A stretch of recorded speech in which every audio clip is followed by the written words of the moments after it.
give you a little peek at my new book called Art Hiding in New York, written by my creative partner Lori Zimmer, and I did all the illustrations. We had over 100 entries of secret hidden little spots all around the city. I'm going to read you one of my favorites. So again, Art Hiding in New York, an illustrated guide to the city's secret masterpieces. And this is the Grand Central Art School at Grand Central Terminal. Imagine heading to Grand Central Terminal, easel and canvas in hand, to be taught painting by a modern master. When Grand Central Terminal opened in 1913, it served as so much more than a transportation hub for New Yorkers. The sprawling 48-acre Beaux-Arts complex was a beacon of architecture, the largest terminal in the world at its time. It was also a showcase of electricity and functioned as a city center, with amenities like shops, restaurants, food markets, a theater, a tennis club, and a 14,000 square foot exhibition space called Grand Central Art Galleries, which was opened in 1923 by Walter Layton Clark, John Singer Sargent, and Edmund Grayson.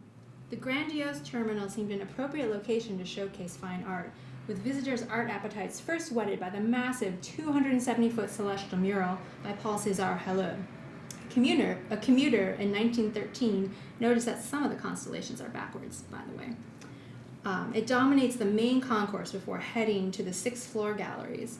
The organization was a nonprofit meant to further the scope of American art, with artists required to donate one work per year for membership, thus underwriting their own organization. 1 year after opening, the galleries established their own art school, the Grand Central School of Art. For 20 years, students would shuffle through the terminal up to the 7th floor in the East Wing to be taught by world-class artists, such as founding directors Sargent, Daniel Chester French, as well as known artists like Arshile Gorky, Dean Cornwall, and Ezra Winter. The school prospered, swelling to one of New York's largest art programs during its height, until it closed in 1944 due to a decline in attendance. So there are more than 100 stories like this all throughout the book, and I chose this one for a few reasons. One, we're at the Roger Smith Hotel, and Grand Central is just up the street, up Lexington. We pass by it every day. I was just at the subway station today, and I love that all these places all around the city that we pass through, or we walk by, or maybe even walk in, and we don't always recognize the history that's there because we're on our way to catch the train, or going to meet a friend, or going to work.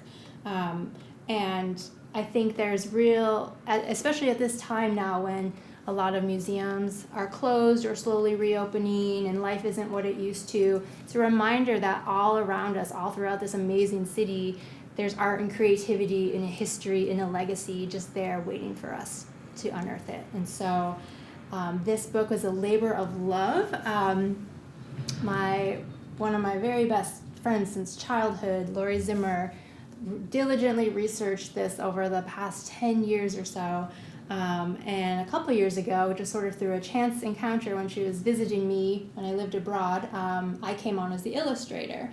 And it's one of those great partnerships that developed out of a friendship, and I think it really fed our creative process, knowing each other so well.